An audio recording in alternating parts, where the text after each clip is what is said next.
ప్రపంచంలో మనుషులు వారికి ఇష్టమైనటువంటి వారికి శ్రేష్టమైనటువంటి ఈవులను ఇస్తూ ఉంటారు. ఒకవేళ ఒక ఎంప్లాయీ తనకు ఇష్టమైనటువంటి బాస్ ఉంటే ఆ బాస్ని బహుగా ప్రేమించి గౌరవించి ఆ బాస్కి సంతోషాన్ని కలిగించాలనుకుంటే బాస్కి లోబడి చక్కని సేవ చేస్తాడు. But at the same time to time బాస్కి ఇష్టమైనటువంటివి ఆ బాస్కి ఇచ్చి అతన్ని తృప్తిపరిచే ప్రయత్నం చేస్తాడు. ప్రైమ్ మినిస్టర్ గారి క్యాబినెట్లో ఉన్నటువంటి మినిస్టర్స్ ఎప్పుడు కూడా ప్రైమ్ మినిస్టర్ గారిని గౌరవించి ప్రేమించి ఆయన యొక్క పనిని బలపరచాలనుకుంటే ఆయనకి చేదోడు వాదోడుగా ఉంటూ ఉంటారు. ఆయన మన్నన పొందడానికి ఆయనకి శ్రేష్టమైనటువంటి వాటిని ఇస్తూ ఉంటారు. బిజినెస్ డీలింగ్స్లో కూడా మనం దీన్ని చూస్తూ ఉంటాం. ఒక బిజినెస్ కాంట్రాక్ట్ కోసము చేయాల్సినవన్నీ చేయకూడనివి కూడా ప్రపంచంలో మనుషులు చేస్తూ ఉంటారు.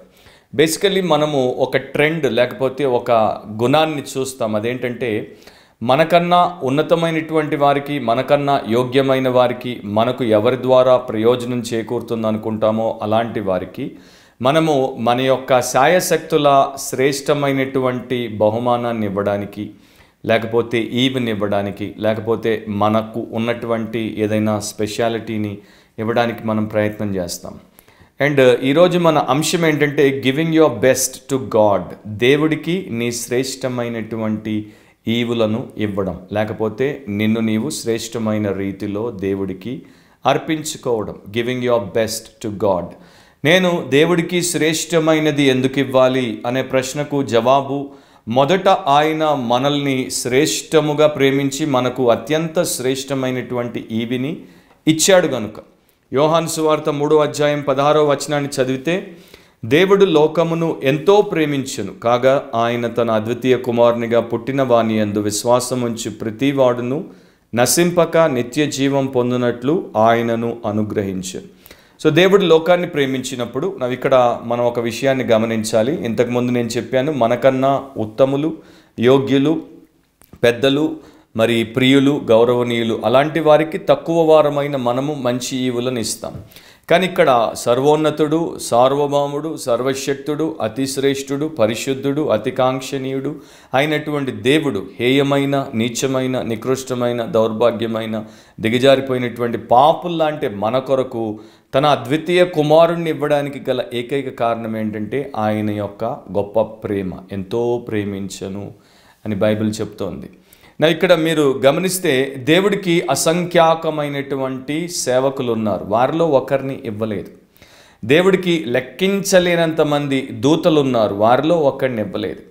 దేవుడికి ఎంతోమంది కుమారులు ఉన్నారు, వారిలో ఒకరిని ఇవ్వలేదు. ఇప్పుడు కుమారులు అంటే మనమందరం కూడా దేవుడి పిల్లలమే, అలా ఆయన ఇవ్వలేదు. కానీ ఆయన ఒక్కగానొక కుమారుణ్ణి, అద్వితీయ కుమారుణ్ణి, యేసుక్రీస్తు అను ఆయనను మన నాశనము నుండి రక్షించి నిత్య జీవానికి మనల్ని నడిపించడానికి ఆయనను అనుగ్రహించాడు. సో దీన్ని మనం చాలా గంభీరమైనటువంటి విషయంగా చూడాలి.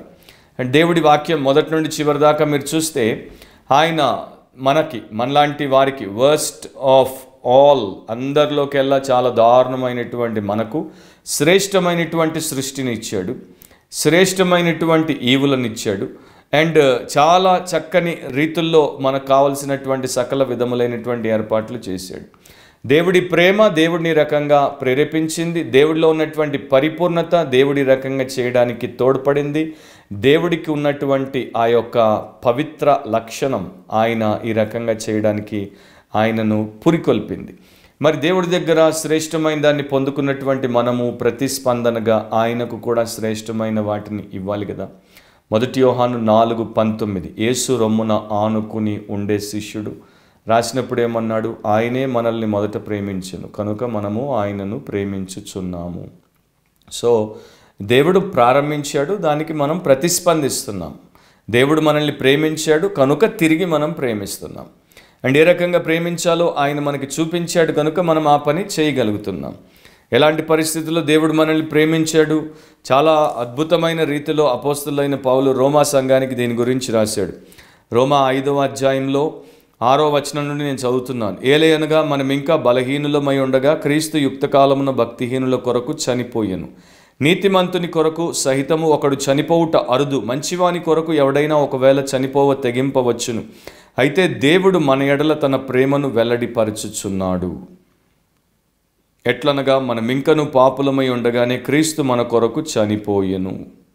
ఏలయనగా శత్రువులమై ఉండగా, 10వ వచనం అది, ఆయన కుమారుని మరణం ద్వారా మనం దేవుడితో సమాధానపరచబడిన ఎడల సమాధానపరచబడిన వారమై ఆయన జీవించుట చేత మరి నిశ్చయముగా రక్షింపబడుదుము. సో దేవుడు ఎంత గొప్పగా తన ప్రేమను మన పట్ల చూపించాడు, ప్రదర్శించాడు అనేది చూస్తే మనము ఆయనకి కృతజ్ఞులమై అదే రీతిలో ఆయనకు మన శ్రేష్టమైన విషయాలను సమర్పించుకోకుండా ఉండలేం. ఇశ్రాయేలును దేవుడు చాలా శ్రేష్టముగా నడిపించాడు. వారికి శ్రేష్టమైన దైవ సేవకులను, ప్రవక్తలను ఇచ్చాడు.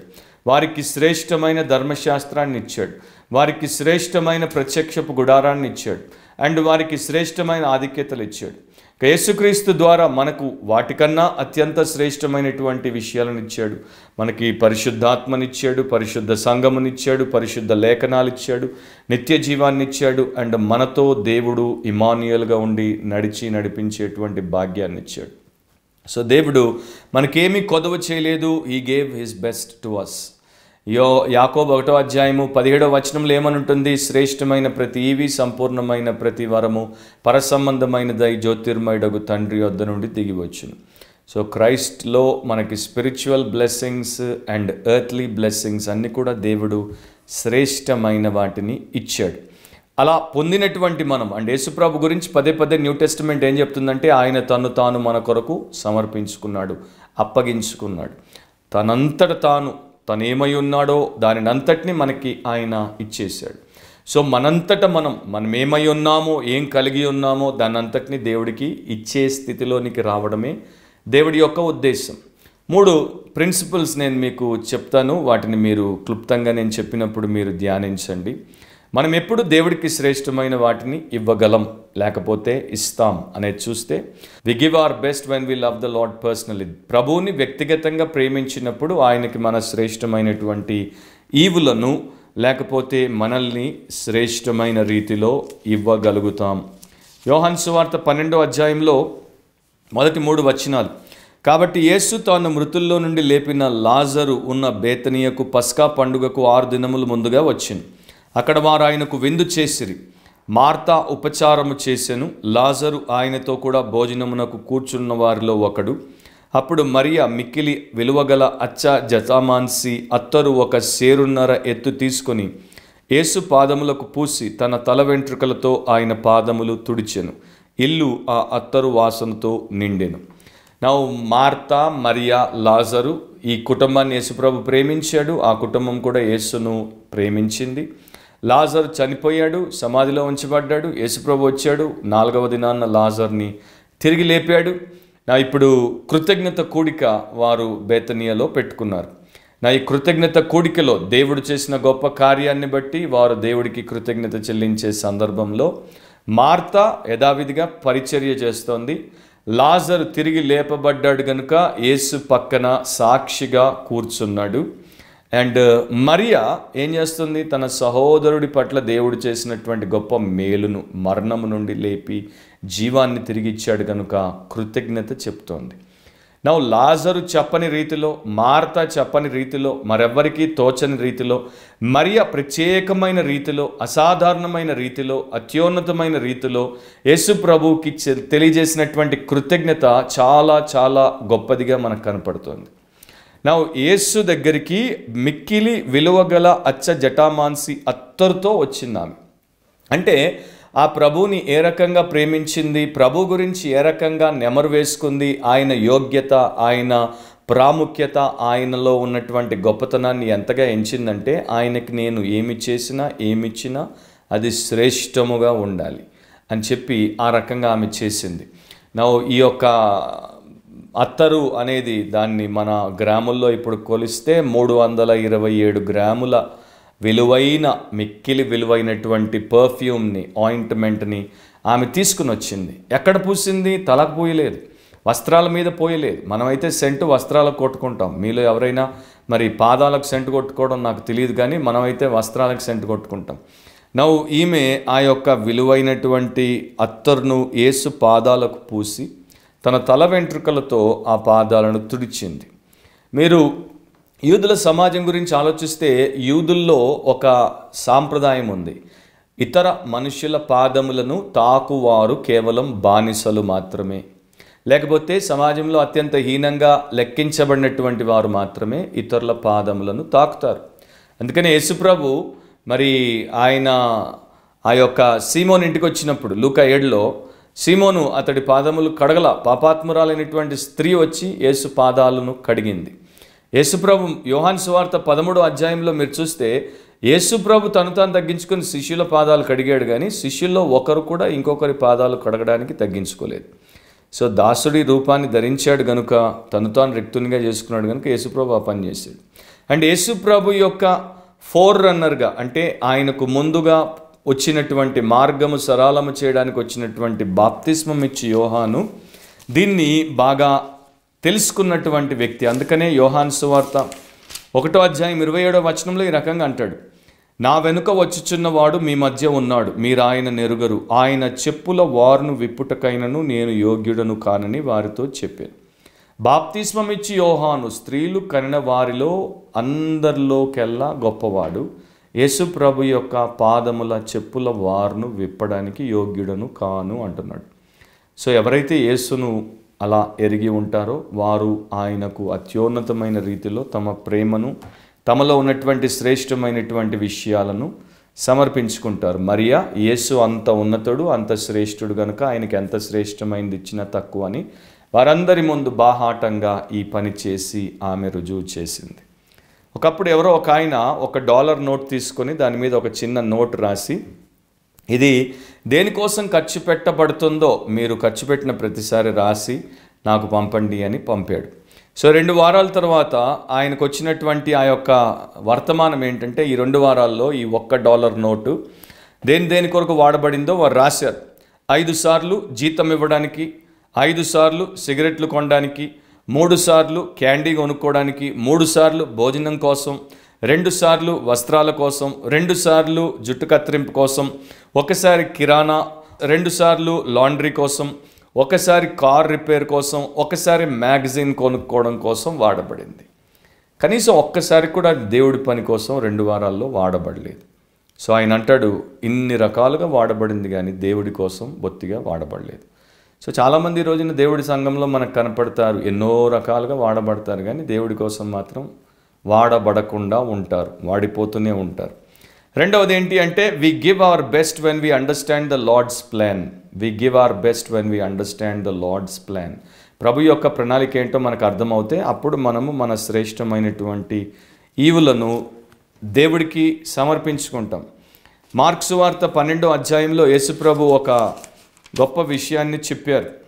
మార్కు 12వ అధ్యాయం 41 నుండి 44 వరకు చదువుతున్నాను. ఆయన కానుక పెట్టె ఎదుట కూర్చుండి జనసమూహము ఆ కానుక పెట్టెలో డబ్బులు వేయుట చూచుచుండెను. ధనవంతులైన వారు అనేకులు అందులో విశేషముగా సొమ్ము వేయుచుండిరి. ఒక బీద విధవరాలు వచ్చి 2 కాసులు వేయగా ఆయన తన శిష్యులను పిలిచి, కానుక పెట్టెలో డబ్బులు వేసిన వారందరికంటే ఈ బీద విధవరాలు ఎక్కువ వేసినని మీతో నిశ్చయముగా చెప్పుచున్నాను. వారందరూ తమకు కలిగిన సమృద్ధిలో నుండి వేసిరి గాని ఈమె తన లేమిలో తనకు కలిగినదంతయు అనగా తన జీవనమంతయు వేసినని చెప్పెను. సో యేసు ప్రభు ఆ యొక్క కానుక పెట్టే ముందు కూర్చొని కానుక వేసే వారిని ఆయన జాగ్రత్తగా పరీక్షించి చూశాడు. ఎవరెంత వేస్తున్నారు? ఉన్నవారు బాగా వేశారు, లేనివారు వారికి తగినట్టు వేశారు. కానీ వారందరిలోకెల్లా ఆయన ఒక వ్యక్తిని ప్రత్యేకంగా చూశాడు. ఆమె గురించే మాట్లాడుతున్నాడు. ఆమె బీద విధవరాలు, 2 కాసులు. ఈ 2 కాసు ఆ టైంలో అన్నింటికన్నా అత్యంత చౌకవారు రూక అన్నమాట, అంటే the cheapest amount of money. అలాంటి 2 కాసులు వేసినటువంటి వ్యక్తి అండ్ ఎన్నో రెట్లు ఉన్నతంగా వేసినటువంటి వారితో పోల్చబడినప్పుడు ఈమె ఇచ్చినటువంటి ఈవి చాలా శ్రేష్టమైనది అనేసి ప్రభు అంటాడు. అండ్ ఈ విషయాన్ని ఆయన గమనించి ఊరుకోలేదు. ఆయన శిష్యుల్ని పిలిచి వారికి దీన్ని ఒక లైఫ్ లెసన్గా చెప్తున్నాడు. మీరు యాక్చువల్గా ఎప్పుడెప్పుడు యేసుప్రభు తన శిష్యులను పిలుస్తాడు అనేది న్యూ టెస్టిమెంట్లో చదివితే వారికి చాలా ఇంపార్టెంట్ లెసన్స్ చెప్పేటప్పుడే శిష్యులను ఆయన దగ్గరికి పిలుచుకుంటాడు. ఇదే మార్కు సువార్త 10వ అధ్యాయంలో నేను మీకు ఒక ఉదంతాన్ని చూపిస్తాను. మార్కు సువార్త 10వ అధ్యాయంలో యేసు ప్రభు తన శిష్యులను పిలిచి 42లో యేసు వారిని తన యొద్దకు పిలిచి వారితో ఇట్లా నేను అన్యజనుల్లో అధికారులను ఎంచబడిన వారు వారి మీద ప్రభుత్వం చేయుదురు, వారిలో గొప్పవారు వారి మీద అధికారం చేయుదురు అని మీకు తెలియదు. సో ఇక్కడ ఈ యొక్క విషయాన్ని చెప్పడానికి, సో తన శిష్యులను పిలిచి చెప్తున్న ప్రతిసారి చాలా ముఖ్యమైనటువంటి విషయాలు యేసు ప్రభు చెప్పేవాడు. ఇక్కడ ఏం చెప్తున్నాడు? డిసైపుల్షిప్ గురించి, శిష్యరికం గురించి, దాంట్లో ఉండాల్సినటువంటి మూల విషయం గురించి చెప్తున్నాడు. నీవు నీ దేవుని కొరకు శిష్యునిగా శిష్యురాలిగా అత్యంత శ్రేష్టమైనటువంటి ఈవులను ఇచ్చే వ్యక్తిగా ఉండాలి. ఈ బీద విధవరాలు తనకు కలిగినదంతా, ఆమె దగ్గర ఉన్నవే 2 కాసులు, అవి వేసేసింది. జీవనమంతా, యాక్చువల్గా ఆ పదానికి ఇంకొక అర్థం ఏంటంటే ఆమె జీవితం అంతా వేసేసింది కాదు, లేకపోతే ఆమెకి ఏమీ లేదు. అలాంటి స్థితిలో ఆమె కనపడుతోంది. సో ఈమె ఆ మందిరంలో దేవుణ్ణి ఆరాధించినటువంటి ఒక విశ్వాసి, పైన అదే మందిరానికి వచ్చి ఆరాధనతో పాటు ఆరాధన నడిపించి అండ్ పరిచర్య చేసేటువంటి ఇంకొంతమంది గురించి కూడా యేసుప్రభు చెప్పాడు. అది కూడా నేను మీకు చూపిస్తాను. అదే మార్కు సువార్త 12వ అధ్యాయంలో 38 నుండి చదువుతున్నాను. మరియు ఆయన వారికి బోధించుచు ఇట్లా నేను శాస్త్రులను గూర్చి జాగ్రత్త పడుడి, వారు నిలువు టంగీలు ధరించుకొని తిరుగుటను, సంత వీధులలో వందనములను, సమాజ మందిరములలో అగ్రపీఠములను, విందులలో అగ్రస్థానములను కోర్చు, విధవరాండ్ర ఇండ్లు దిగమ్రింగుచు, మాయావేషముగా దీర్ఘ ప్రార్థనలు చేయుదురు, వీరు మరి విశేషముగా శిక్ష పొందుదురు నేను. కిందేమో విధవరాలు తనకున్నదంతా వేసేసింది, పైనేమో శాస్త్రులు విధవరాండ్ర ఇళ్లను దిగమింగుచున్నారు. అండ్ ఈ రోజున కూడా మన చర్చెస్లో, మన క్రిస్టియానిటీలో మనం ఇదే చూస్తున్నాం కదా. పేద విధవరాళ్ళు వచ్చి పాపం వారికి దేవుడి మీద ఉన్న ప్రేమతో ఉన్నదంతా వేసేస్తుంటే అక్కడ ఉన్నటువంటి సో కాల్డ్ మాయగాళ్ళుగా ఉన్నటువంటి సేవకులు వాళ్ళ ఇళ్లను వాళ్ళ సొమ్మును దిగమింగేస్తున్నారు. సో ఇక్కడ మన పాయింట్ ఏంటంటే ఆమె యేసును లేకపోతే దేవుణ్ణి ఎంతగా ప్రేమించింది, ఆయన యొక్క పనిని ఎంతగా ప్రేమించింది, ఆయన యొక్క ప్రణాళికకు ఎంతగా తాను సమర్పించుకుందంటే ఆమె అనుకుంది, నా అవసరాల కొరకు ఈ 2 కాసులను ఖర్చు పెట్టుకోవడం కన్నా దేవుని యొక్క అవసరాలు తీర్చడం మంచిది. సో ఆ రకంగా గాడ్స్ ప్లాన్కి ఆమె తాను సమర్పించేసుకుంది. మూడవది ఫైనల్ పాయింట్ ఏంటంటే we give our best when we lay our selves down for the Lord's pleasure. దేవుడి సుఖం కొరకు మనల్ని తగ్గించుకున్నప్పుడు, మనల్ని సమర్పించుకున్నప్పుడు మన శ్రేష్టమైనటువంటి ఈవులను ఆయనకిస్తాం. అపోస్తులైన పౌలు ఫిలిప్పీ 2వ అధ్యాయం 17వ వచనంలో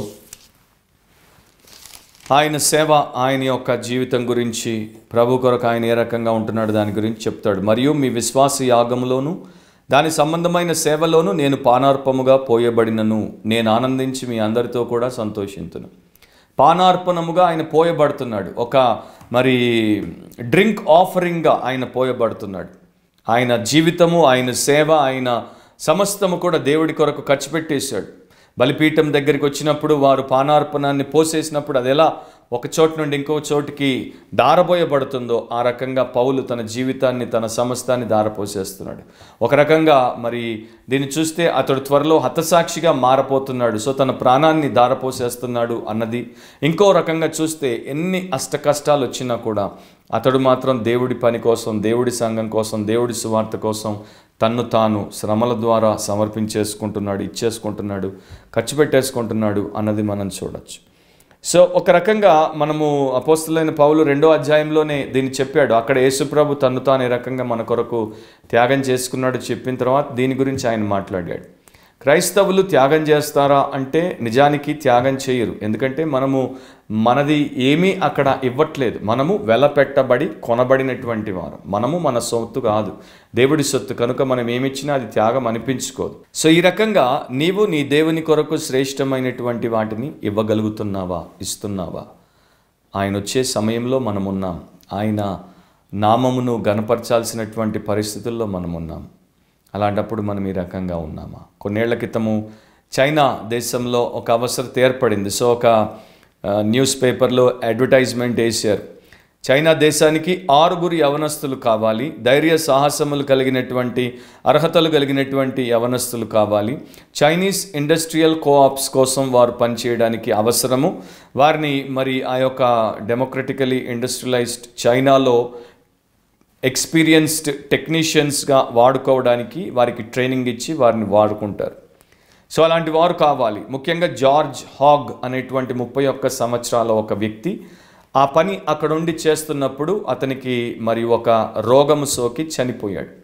అతని స్థానాన్ని భర్తీ చేయడానికి, దాన్ని ఇంకా విస్తృతం చేయడానికి మరి కొంతమందిని వారు ఈ రకంగా ఎంపిక చేసుకోవడానికి అడ్వర్టైజ్మెంట్ వేశారు. 6 మంది కావాలన్నారు. దాంట్లో పేపర్లోనే చాలా స్పష్టంగా వారు రాశారు ఏంటంటే, మీరు అక్కడ రోగాలు సోకితే రిస్క్ తీసుకోవడానికి రెడీగా ఉండాలి, అక్కడ మీకు అసౌకర్యాలు ఉంటే దానికి మీరు సిద్ధంగా ఉండాలి, చైనీస్ ఆహారం మీరు తినడానికి సిద్ధంగా ఉండాలి, చైనీస్ వారికి ఇంగ్లీష్ రాదు కనుక మీరు చైనీస్లో మాట్లాడడానికి సిద్ధంగా ఉండాలి, అక్కడ మీ దేశంలో మీకున్నట్టు ఉండదు కనుక అన్నింటికీ సర్దుకోవడానికి సిద్ధంగా ఉండాలి, అన్నింటికీ ఇష్టపడితేనే మాకు అప్లికేషన్ పెట్టండి అని చెప్పినప్పుడు 6 మంది కోసం అడిగితే 600 పై చిలుకు అప్లికేషన్స్ పంపారు. కానీ అదే దేశంలో ఒక మిషన్ సంస్థ పలానా దేశంలో యేసుప్రభు కొరకు సువార్త ప్రకటించడానికి మిషనరీలుగా యవనస్తులు కావాలి, అక్కడ ఆత్మలు నశించిపోతున్నాయి, అక్కడ ఒక్క క్రైస్తవ సంఘము లేదు, అక్కడికి మీరు వెళ్ళి యేసును ప్రకటించండి, వారిని ప్రేమతో ప్రభు దగ్గరికి నడిపించండి అంటే కనీసం 6 మంది కూడా అప్లికేషన్స్ పంపలేదు. చైనా దేశంలో ఉద్యోగము కొరకు 600 మంది అప్లికేషన్లు పంపారు. కానీ క్రీస్తు కొరకు అన్యుల మధ్యలో సువార్థికులుగా మిషనరీలుగా సేవ చేయడానికి కనీసం 6 మంది కూడా అప్లికేషన్లు పంపలేదు. సో మనము దేవుడికి మన శ్రేష్టమైన వాటిని ఇస్తున్నామా, దేశాలకు ఇస్తున్నామా, సంస్థలకు ఇస్తున్నామా, ఇతరులకు ఇస్తున్నామా? అందరం ఆలోచించుకోవాలి. చివరి దినాల్లో చివరి గడియల్లో ఉన్నాం, యేసు రాకడ కన్నా ముందున్నాం. సో మన జీవితాలు ఉపయోగపడాలంటే, దేవుడు మెచ్చే రీతిలో మనం ఉండాలంటే we must always be ready to give our best to God. దేవుడికి శ్రేష్టమైన ఇవ్వడం కొరకే సిద్ధముగా ఉండాలి. ఆమెన్.